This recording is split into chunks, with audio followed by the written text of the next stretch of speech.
Hello प्यारे बच्चों, good morning. कैसे हैं आप सब? टॉप ऑफ द वर्ल्ड यानी बहुत खुश, सभी बच्चे खुश हैं, स्वस्थ हैं। तो बेटा ये देखो, ये है आज की हमारी वर्कशीट नंबर 25। तो सभी बच्चे वर्कशीट शुरू करने से पहले चैनल को सब्सक्राइब कर लीजिए अगर अभी तक आपने नहीं किया है, ताकि आगे आने वाली वीडियो का नोटिफिकेशन आपको तुरंत मिल जाए। तो ये है आज की हमारी वर्कशीट। तो आपको पता है हमें पहले क्या करना है। सबसे पहले स्टूडेंट्स नेम, सभी बच्चे अपना नाम लिखेंगे। यहाँ लिखेंगे नेम ऑफ क्लास टीचर, अपने कक्षा अध्यापक का नाम। ये हमारी वर्कशीट नंबर 25। क्या डेट है? 23 दिसंबर 2020। ये हमारी इंग्लिश की वर्कशीट है। ये क्लास 6 के बच्चों के लिए वर्कशीट है। यहाँ लिखेंगे अपना सेक्शन A, B या C, जो भी आपका सेक्शन हो। आज का हमारा लेसन है फेयर प्ले। तो शुरू करते हैं। Let us continue our story. तो चलिए अपनी स्टोरी को आगे बढ़ाते हैं। Read the story and choose the correct option, यानी स्टोरी को रीड करें और करेक्ट ऑप्शन को चूज करें। Jumman was क्रोज्ड examined bye Algu and others, यानी जो जुम्मन था, जुम्मन को अलगू और अन्य लोगों ने क्रॉस एग्जामिन किया, यानी उससे बदल बदल कर सवाल पूछे। तो फिर नेक्स्ट देखो, we have gone into the matter carefully. हमें ध्यान से मामले को क्या करना चाहिए, मामले में जाना चाहिए। In our opinion Jumman must pay his aunt a monthly allowance या else the property goes back to her. तो हमारी राय में जुम्मन को अपनी चाची को मासिक भत्ता देना होगा, अन्यथा संपत्ति उनके पास वापिस चली जाएगी। नाउ अब the two friends were seldom seen together. अब जो थे जुम्मन और क्या था, अलगू, अब दोनों दोस्तों शायद ही कभी एक साथ देखा गया था। The bond of friendship between them was broken. जो उनकी दोस्ती का बंधन था टूट गया। In fact Jumman was Algu's enemy and wanted his revenge. वास्तव में जुम्मन अलगू का दुश्मन था और वह अपना बदला चाहता था। तो देखो क्वेश्चन नंबर फर्स्ट क्या है, हु क्रॉस्ड एग्जामिन्ड जुम्मन, यानी जुम्मन को क्रॉस एग्जामिन कौन कर रहा था, अलगू एंड अदर्स। ये हमारा आंसर हो जाएगा, यानी अलगू और अन्य लोग। फिर question number 2, what was the decision of the panchayat. Panchayat का डिसीजन क्या था, पंचायत का निर्णय क्या था। तो पंचायत का निर्णय था, इसका ऑप्शन नंबर ए हो जाएगा आंसर, जुम्मन मस्ट पे अ मंथली अलाउंस, यानी जुम्मन को मंथली मासिक भत्ता पे करना होगा, या else the property goes back to her, या फिर जो उसकी प्रॉपर्टी है उसको वापस देनी होगी। ठीक है, तो इसका आंसर हो गया हमारा ए और इसका भी आंसर हमारा ए। फिर नेक्स्ट देखो, नेक्स्ट क्या है,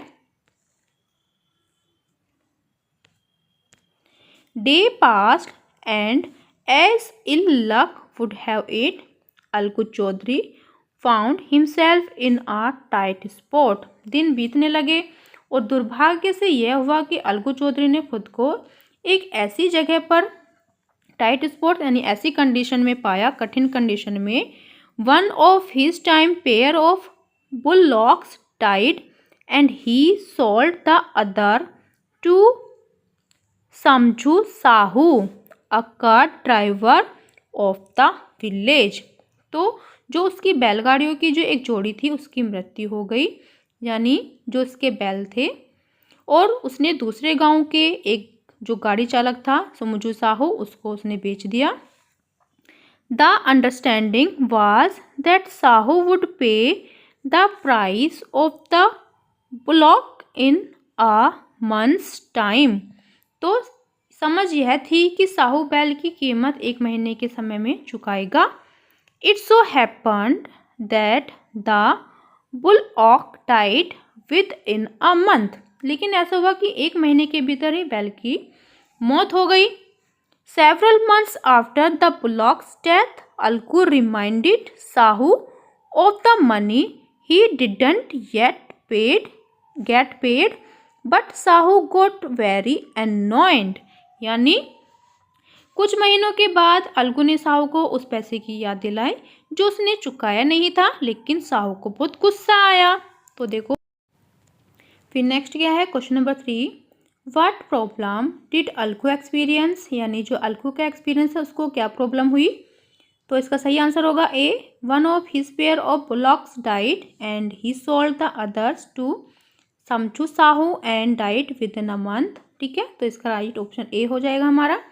फिर क्वेश्चन नंबर 4 क्या है, हु वाज समचू साहू, यानी समचू साहू कौन था।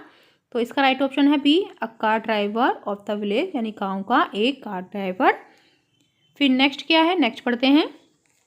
फिर आखिरी में क्या हुआ,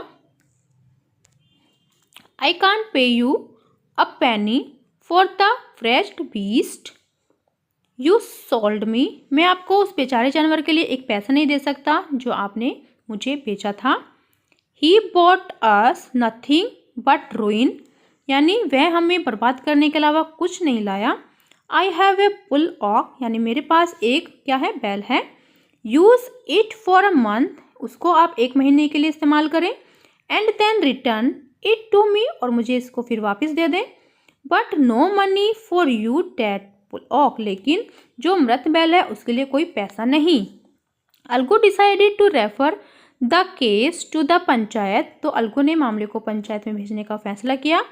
for a second time in a few months preparation for holding the panchayat were made and both parties started meeting people seeking support, algo ने मामले को पंचायत में भेजने का फैसला किया।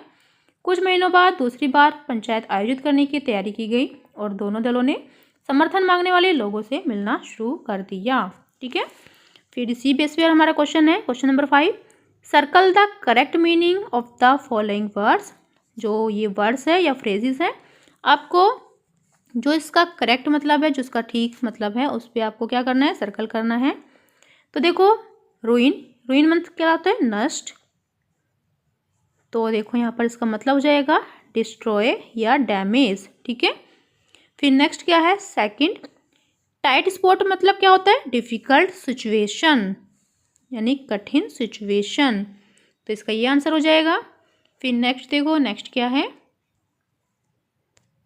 नेक्स्ट है Covid appropriate behaviour message, keep maintaining physical distance of 6 feet या 2 यार्ड्स।